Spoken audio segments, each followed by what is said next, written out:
Hello everyone, this is Ashish. कैसे हो आप सभी? Welcome back to another blog. तो गाइस, मैं सुबह अपनी मासी के घर आ गया था। यहीं शहर में मेरी मासी का घर है, मतलब मेरी बुआ के घर से 2-3 किलोमीटर आगे। तो अभी मैं यहाँ पर बर्फ़ की तलाश में आया हुआ था, क्योंकि यहाँ पर बर्फ़ बची हुई है अभी तक, जहाँ जहाँ धूप नहीं लगती है। तो अभी मैंने बर्फ़ खाई थी तो खांसी लग रही मुझे, तो मुझे बर्फ़ तो मिल गई, लेकिन यहाँ पर ठंडी ठंडी हवाएं चल रही है। यहाँ देखिए, और यहाँ देखिए कितना खूबसूरत नज़ारा है। यहाँ देखिए, यहाँ से बिल्कुल घना जंगल है। यहाँ से हमारे ऐसा घना जंगल है ही नहीं। यहाँ देखिए बिल्कुल पेड़ ही पेड़ दिख रहे होंगे आपको, और क्या मस्त एरिया है। यहाँ देखिए ठंडी हवा के साथ नहीं, इतना मस्त एरिया, और सामने बर्फ़ के पहाड़। Oh my God. तो अभी मैं यहाँ पर थोड़ी देर बैठने आया था धूप में, क्योंकि बर्फ़ में मैं खेल रहा था थोड़ी देर, और थोड़ी बर्फ़ खा भी ली, और मुझे हाथ में और पैर में ठंड हो रही थी। इसलिए मैंने सोचा कि थोड़ी देर धूप में जाते हैं अब बैठने। तो अब जाएंगे हम वापस।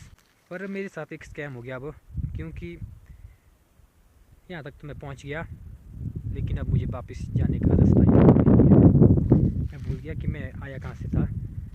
तो अब मुझे भटकते भटकते पहुँचना पड़ेगा नीचे। तो देखते हैं अब रास्ता अगर मिलता है ठीक है, नहीं तो मुझे स्ट्रगल करके रास्ता ढूंढना पड़ेगा। तो आप देख सकते कितना सुनसान एरिया है, और मुझे अब तो यहाँ डर लग रही है, क्योंकि यहाँ पर कोई भी नहीं है। मैं अकेला हूँ यहाँ पे। एक तो यहाँ पर जंगल देखिए कितना घना जंगल है। कहीं कोई जानवर छुपा होगा ना यहाँ पर कहीं, या भूत निकल गया तो मैं गया। यहाँ देखिए कितना घना जंगल है, बिल्कुल सुनसान। इनको बोलते हैं मोरू के पेड़, जो कि मोरू के पेड़, हाँ आई थिंक, मेरे को इतना पता नहीं है, आई थिंक यही है वो मोरू के पेड़, जो कि हम भेड़ों को देते हैं और गाय को भी देते हुए शायद। हमारे तो ये होते नहीं है, हमारे दूसरे वाला घास होता है। लेकिन ये पेड़ देखिए कितना लंबे लंबे पेड़ होते हैं। यहाँ देखिए, यहाँ तो चारों तरफ ही दिख रहे मेरे को। यहाँ देखिए, यहाँ भी है, यहाँ भी है, यहाँ भी है, और सामने है बर्फ़। तो हम जाते हैं अभी बर्फ़ की तरफ। तो फाइनली गाइस, यहाँ देखिए बर्फ़ बर्फ़ बर्फ़।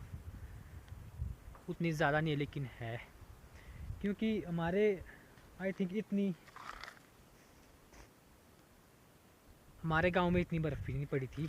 आई थिंक 1-1.5 महीना होने वाला है, और अभी तक ये बर्फ़ बची हुई है यहाँ पर। हमारी स्टार्टिंग में इतनी आई थी, जब बर्फ़बारी हुई थी हमारी, उसी टाइम इतनी आई थी, और इनकी तो बहुत ज़्यादा आई थी जहाँ मुझे बर्फ़ मिली थी। यहाँ देखिए, और यहाँ से रास्ते में बर्फ़ पड़ी हुई है, तो मुझे संभाल के चलना पड़ेगा अभी। यहाँ देखिए, यहाँ फिसल सकते हैं।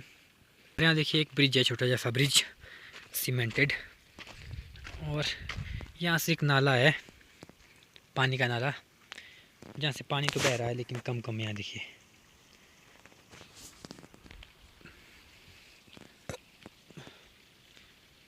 और यहाँ देखिए रास्ते में भी बर्फ़ पड़ी हुई है, अभी तक ये पिघली नहीं है, और गीला। ओए यहाँ देखिए। तो गाइस, अब चलते हैं घर वापस, क्योंकि अब मुझे ठंड हो रही है। यहाँ पर ठंडी ठंडी हवाएं भी चल रही है। एक तो मेरे पैर गीले हो गया बर्फ़ के कारण। तो अब चलते जल्दी जल्दी वापस। और यहाँ देखिए, यहाँ नाले से भी बर्फ़ बची हुई है, और व्यू तो इतना प्यारा व्यू है गाइस यहाँ का। देखिए चारों तरफ। आपको मैं उस साइड दिखाना चाहता था, लेकिन उस साइड टाइम आई थिंक जाने का टाइम मुझे मिलेगा नहीं। अगर मैं गया तो आपको ज़रूर दिखाऊंगा, क्योंकि इस साइड भी ब्यूटीफुल प्लेस है एक, वो आपको मैं दिखाऊंगा। और यहाँ देखिए कितना शांति प्रिय एरिया है। मेरा मन तो कर रहा है कि मैं यहीं पे रह जाऊं। यहाँ देखिए, अब मैं सोच रहा हूँ कि शहर में ज़मीन लेके यहीं पे घर बना लो अपना, फिर मस्त यहीं पे रहेंगे, बिल्कुल शांत एरिया में। नीचे गांव भी, लेकिन देखिए यहाँ पे गांव है, लेकिन मासी जी का घर इस गांव से थोड़ा ऊपर है। दिखाऊंगा मैं आगे से आपको। वहाँ पर आई थिंक 2-3 घर ही है उनके आसपास। तो गाइस, ये है मासी जी का घर, और यहाँ देखिए जो ब्लैक ब्लैक आपको दिख रहा है यहाँ पर, ये है मासी जी। ये मतलब दही से घी बना रहे हैं अभी। और यहाँ देखिए एक घर ये है, और एक घर ये है, और एक घर ये है। इन 3 घर में लोग रहते हैं। बाकी जो ये वाले सामने आपको दिख रहा है, ये वाला घर, ये भी खाली है और नीचे ये शेड है। तो मतलब कुल मिला के यहाँ इस एरिया में 3 ही घर है यहाँ। सो गाइज इस ब्लॉग को यहीं पेंट करते हैं। आई होप आपको ब्लॉग पसंद आया होगा। अगर आपको पसंद आया हो तो लाइक शेयर कमेंट ज़रूर करें और चैनल को सब्सक्राइब करना ना भूलें।